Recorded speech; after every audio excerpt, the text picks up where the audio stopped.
In the village of Akuru, there stood a mighty Iroko tree at the center.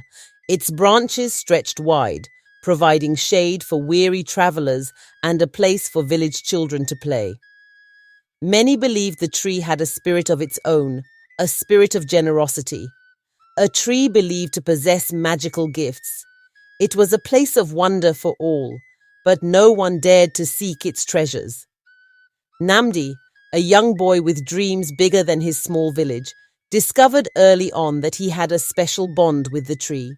Whenever he sat beneath its branches, the tree would sway as if listening, and small gifts, such as fruits or flowers, would fall to his feet. He called it Onyinye, meaning gift, for it had always given him fruit, shade, and a place to escape. As the years passed, Namdi began to understand that the tree was no ordinary Iroko. Whenever he was troubled, the tree would sway its branches as if offering comfort. When Namdi was hungry, it dropped its fruits generously. The villagers marveled at their bond, though many were too busy to pay much attention. But for Namdi, the tree was his closest friend. He was excited by this connection and began visiting the tree more frequently. He saw the Iroko as his secret friend, one who could give him anything he desired. As the tree gave, Namdi took without a second thought. At first his requests were small, a piece of fruit, shade from the sun, but as he grew older, so did his demands. Namdi's family was poor, and though his parents worked hard, there was never enough to go around. One evening, frustrated with his life, Namdi approached the tree. Onyinye, he called, I need more than just fruits. My family is hungry and I need wealth.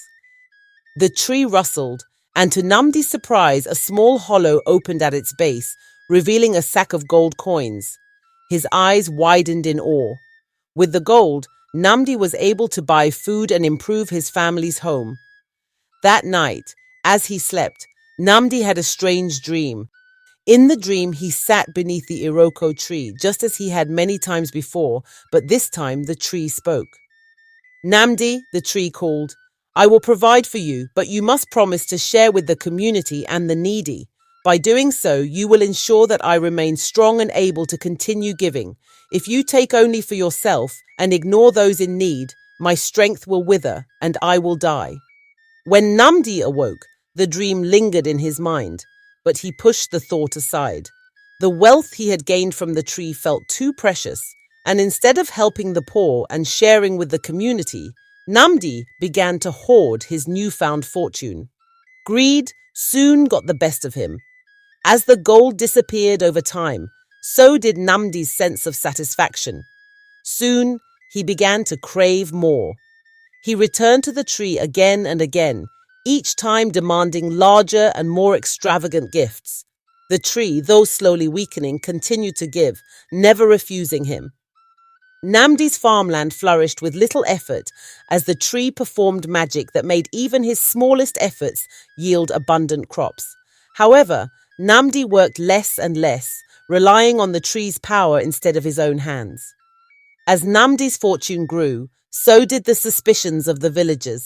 They noticed how he, once a boy like any other, now lived in a house larger than any in Akuru. Rumors spread that Namdi had found a source of endless wealth, and soon people began asking for his secret. At first, Namdi deflected their questions, but as his pride grew, so did his arrogance. It is not for everyone to know, he boasted. I have a gift, and I deserve everything the world has to offer. Though his wealth multiplied, Namdi never gave back to the poor or the villagers. While many around him struggled, he lived in luxury, keeping his newfound riches to himself. He continued to demand from the tree livestock, land, even a beautiful bride to marry. With every gift, the Iroko became weaker, its once strong branches drooping under the weight of Namdi's greed. One day, as Namdi came to ask for more land to expand his farm, the tree swayed weakly.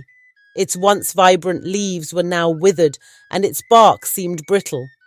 The tree rustled gently, as if trying to speak to him, but Namdi didn't notice. His mind was already on his next request. Wonyinye, Namdi said, I need more. The villagers are starting to envy me, and I want to prove I am the most powerful man here. Give me something grander, something no one else can have. The tree, though struggling, opened another hollow, this time offering Namdi a rare gemstone. Namdi greedily took it, hardly noticing how the tree seemed to sag even further. He left without a second glance. As months passed, Namdi's demands became more frequent, and the Iroko grew weaker still. Its branches, once full of life, now stood bare. The villagers noticed the change in the tree and began to worry. The Iroko has always been our protector, one elder said, but something is draining its life. Namdi, however, remained blind to the tree's decline. He continued taking, oblivious to the whispers around him. He built himself a grand mansion, acquired wealth beyond measure, but with every new possession, he felt emptier. Then, something strange began to happen. His once abundant crops started to wither. Without the tree's magic to support his farmlands, the crops failed, and Namdi was left wondering what had gone wrong. He had not realized that his demands were slowly draining the tree's life force, and with the Iroko weakened, his wealth began to crumble. One night, a fierce storm swept through Akuru. The wind blew loudly and the sky made a loud rumbling noise as if angry. Namdi, safe in his mansion, watched as the Iroko struggled against the storm. Its branches cracked, and its roots, once firmly anchored, began to shift. Namdi remained inside, thinking only of his own safety. The next morning, Namdi awoke to an eerie silence. He rushed outside to find the Iroko tree, the great, towering giant, lying broken on the ground. Its branches were snapped, its trunk shattered. For the first time, Namdi felt a pang of guilt. The tree, his friend, was gone. Desperate, Namdi ran to the fallen tree, calling out its name, but the Iroko no longer swayed in response. Its life force had been drained piece by piece by Namdi's insatiable greed. For days, Namdi sat by the tree, realizing the enormity of what he had done. He had taken and taken, never giving anything in return. His wealth, his possessions, all had come at the cost of the Iroko's life. His crops, no longer nourished by the tree's magic, were withering, leaving him without food or fortune. Months passed, and Namdi's wealth began to lose its shine. The villagers, once in awe of him, turned their backs on him, realizing his fortune had come from selfishness. Namdi felt alone, more alone than he had ever been. One day an elder approached him as he sat by the remains of the tree. "You were blessed with something rare, Namdi," the elder said gently, "but you forgot the most important lesson, that giving and taking must be balanced. When you benefit from a source of support, it's important to respect and preserve it. This means using the gifts wisely, showing gratitude, and not exploiting the source to the point where it cannot continue to provide." The elder continued, "You took everything from the Iroko tree without consideration for its well-being. Each time you demanded more, you drained its life force. True prosperity and well-being come from a respectful and balanced relationship with the sources of support in your life. You failed to maintain this balance, and now you are left with nothing." Namdi bowed his head in shame. He realized that in his quest for wealth and power, he had lost the very thing that had made his life meaningful. The tree had given him everything, not out of obligation, but out of generosity, and he had repaid that generosity with greed. From that day forward, Namdi dedicated his life to honoring the memory of the Iroko. He planted new trees around the fallen Iroko tree, ensuring that future generations would learn from his mistakes.